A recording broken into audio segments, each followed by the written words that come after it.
Hi, my name is Louis Johnston with Abroad Education Specialist. Our topic today is grade point average, or GPA. GPA is calculated by multiplying the credits per course by the scale points for the grade for that course.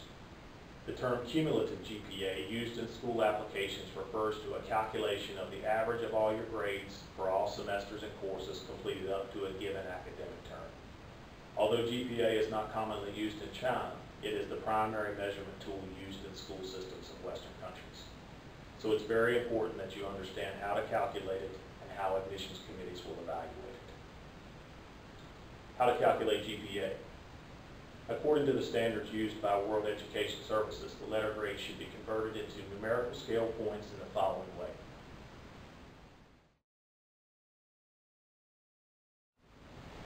Different professors have different standards on how to convert test scores into letter grades. Sometimes a 1-point difference can lead to a letter difference, which can positively or negatively impact your GPA accordingly. The chart here represents a commonly used standard in the U.S.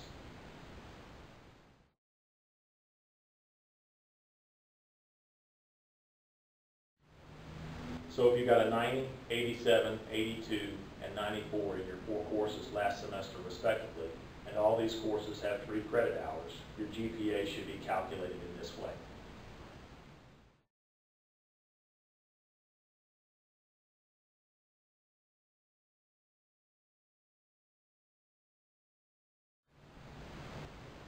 So how do admissions committees evaluate your GPA?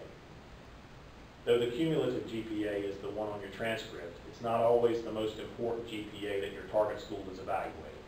The cumulative GPA includes many prerequisite classes that may have nothing to do with your major, and many admissions officers are more interested in how you did in the classes that are directly related to your major. For instance, if you're applying to engineering school and received a B+ in polymer engineering, a difficult senior level class, it will weigh more heavily than you receiving an A in freshman English. This is not to say that cumulative GPA is not important, just remember that it's not the only GPA that admissions committees are looking at. So if you're a student who's not satisfied with your cumulative GPA, I would recommend calculating your in-major GPA. Once you've done that, use the one that makes you look good.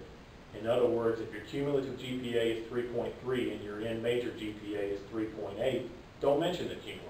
Just stress the in-major GPA on your essay. Some universities have clear GPA requirements on the last 2 years of an applicant's undergraduate education. This is because most students in the U.S. take general study courses the first 2 years. Many of them don't even declare a major until after the second year. As a result of this, many admissions officers believe that the GPA of the last 2 years gives a better representation of the applicant's true ability.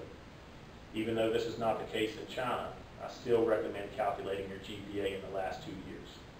If it's better than the one from the first 2 years, use it to your advantage. Some schools are harder than others. Difficult classes, tough professors, language barriers, etc. can all hurt your GPA. Fortunately, what is hard for you is likely hard for everyone else. In these cases, you can use the class rank to your advantage. For example, let's say you were in a major that was famous for how difficult it was. Your major GPA is a 3.4, which ranked you in the top 10% of your class.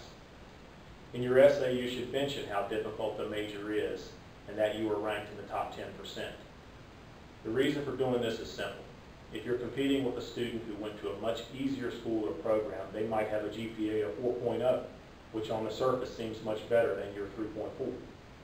By explaining how difficult the school is and how high you ranked in the class, you let the reader know that even though your GPA is lower, you are still a top 10% student. Now you know how GPA is calculated and how the admissions committee will evaluate it. So study hard and good luck. I want to thank you for taking the time to review our video on GPA.